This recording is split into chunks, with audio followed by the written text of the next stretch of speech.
Whether you're looking for a great appetizer or ulam kapag Biyernes, or perfect din itong ipambaon ng mga kids, especially during Friday, kung naniniwala ka sa kasabihang Meatless Friday, let's cook tinapa rolls.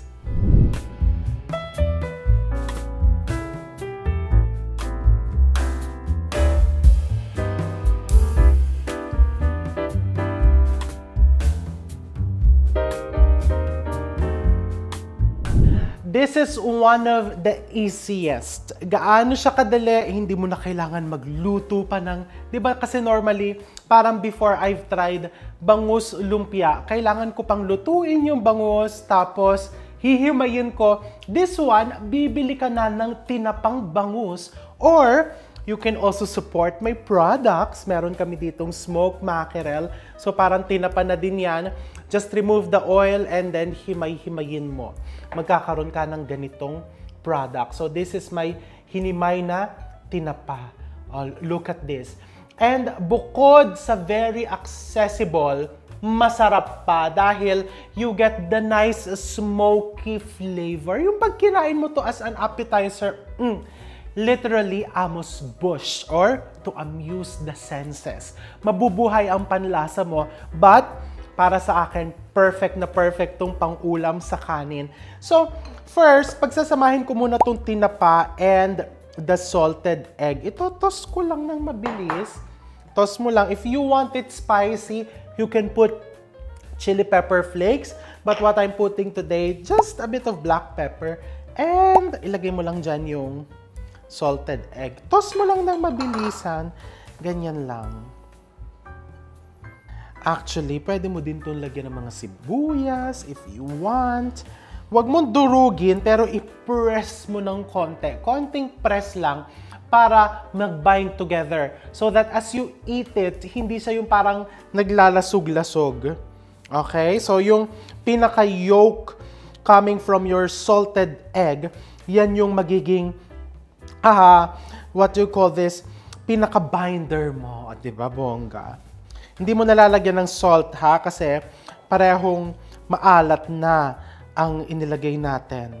Okay. So, we set that aside. Let me wash my hands quickly. And then, I'm getting an ice cream scooper para pantay-pantay ang filling. And ito yung aking lumpia wrapper. So, you just get a small size to medium na lumpia wrapper. Tinatakpan ko lang po ng basang-basahan niyan para hindi basta-basta mag-dry yung lumpia wrapper. You can also use cling wrap if you want. And then, you just get your filling.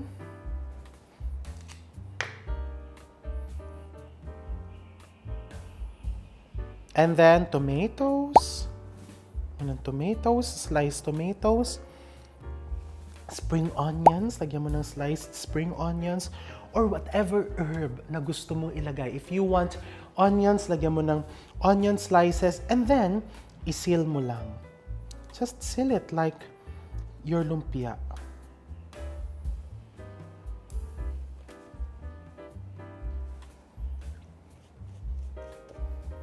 Water para parang paste. And then you just roll it like that.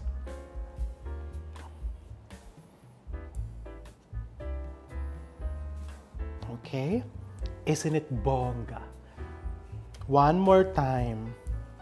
Diba? So yung mga pambao ng kids mo, pambao ng asawa mo, or pangkain mo, ayan na yan. Mag-rolyo ka na yan, i-freezer mo.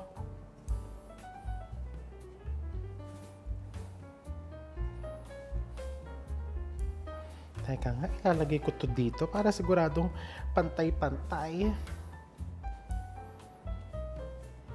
Sabihin nyo, nag-ice cream scooper ka pa, hindi naman pantay ang haba ng lumpia.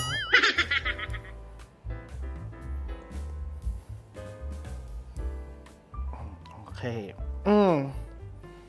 Diba? Kailangan may panindigan, kailangan pantay. Sa mga minamahal kong viewers abroad, meron pong nabibili. Papakita ko sa inyo, ha? O, at kung gaano ko kayo kamahal, papakita ko sa inyo. You can buy something like this.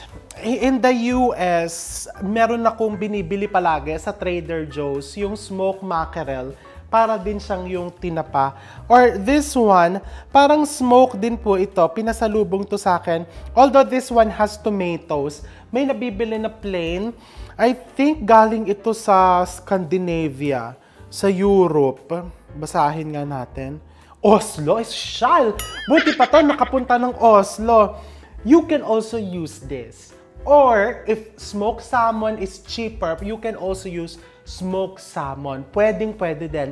If you find it na medyo naaalatan ako, haluan mo ng hard-boiled eggs. Diba?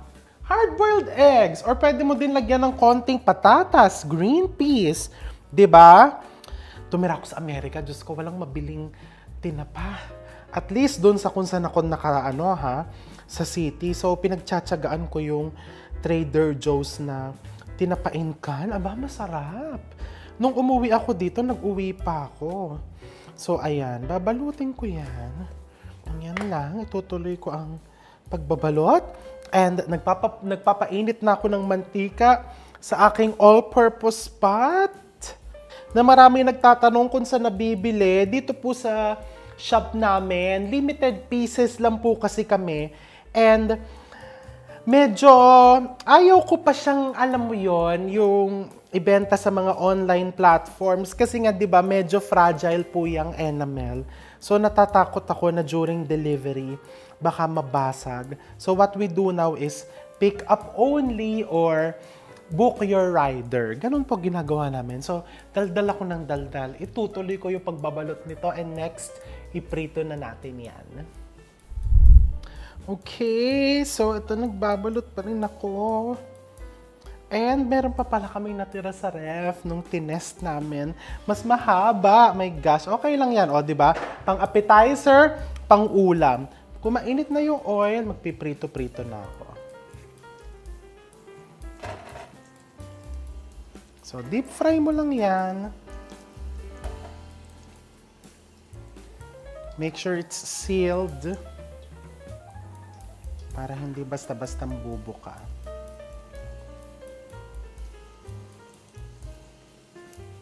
So we just fry it until golden brown. Okay, so the first batch, nicely golden brown. Hanguin.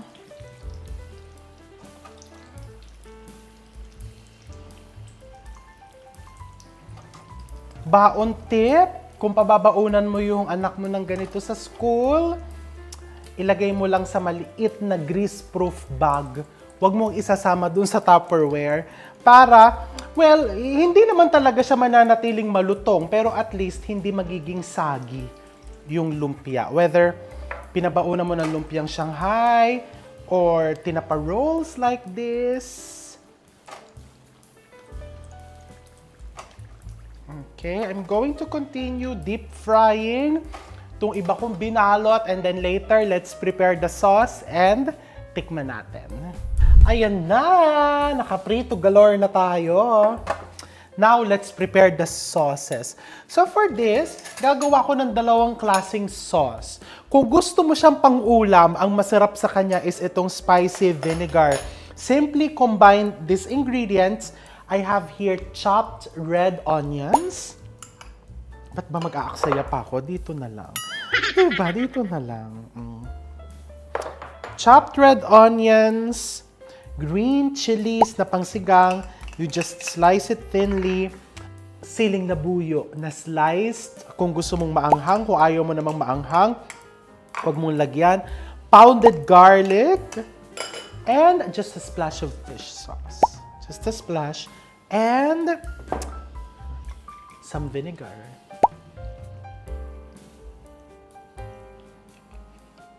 Okay? Mix mo lang yan na ganyan. Habang tatagal yan, mas magiging masarap. Pwede mo din medyo i-press na ganon. Press mo para mas mabilis umano yung mga flavors. Okay? That's it. And if it's for appetizer, masarap sriracha mayo. I'm sure, kung ibang babao ng anak mo, ito yung magugustuhan niya. Kung hindi mahilig sa maanghang yung anak mo, ang ihalo mo na lang instead of sriracha is just ketchup para magkaroon ng kulay yung mayonnaise and some sriracha. Gusto ko kasi maanghang. Mahilig ako sa maanghang. Kaya pinush ko ng pinush.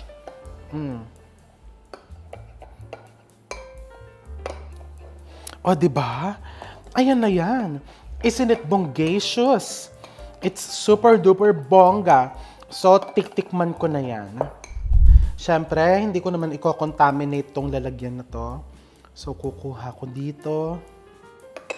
Nag-recycle na lang ako ng container. Oh my gosh. The sriracha mayo. Pipiliin ko yung medyo hindi kagandahan. Ganon yun eh. Yung maganda sa bisita mo ibibigay sa customer. Yung hindi maganda, o yun ang sayo. Ayan. And then, medyo nagpapanggap ako lately, trying to eat healthy. So medyo, inaano ko yung excess oil. Let's try it. Titikman ko muna siya without the sauce.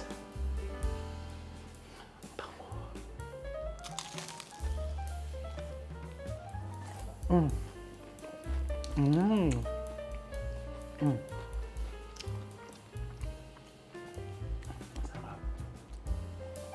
sarap. Alam mo yon, sa totoo lang, when we tested the recipe, natatakot ako na maging super alat siya. But this is just perfect. Perfect. Look at the inside. So chunky, di ba? Chunky. Kita mo yung tinapa, yung nilagay nating tomatoes, and yung salted egg. Sausaw ko dito sa suka. Ayan yung mga sili.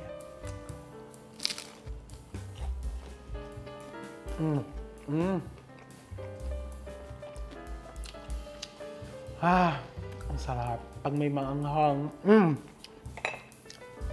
Pero ito yung mas gusto ko. The sriracha mayonnaise.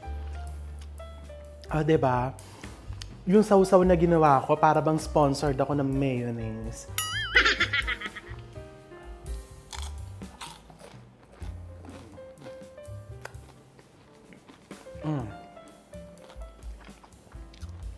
Masarap. Oh my gosh. Gumawa ka na. Pinawisan ako sa anghang. Gumawa ka na. It's really, really, really good. I'm going to see you all soon.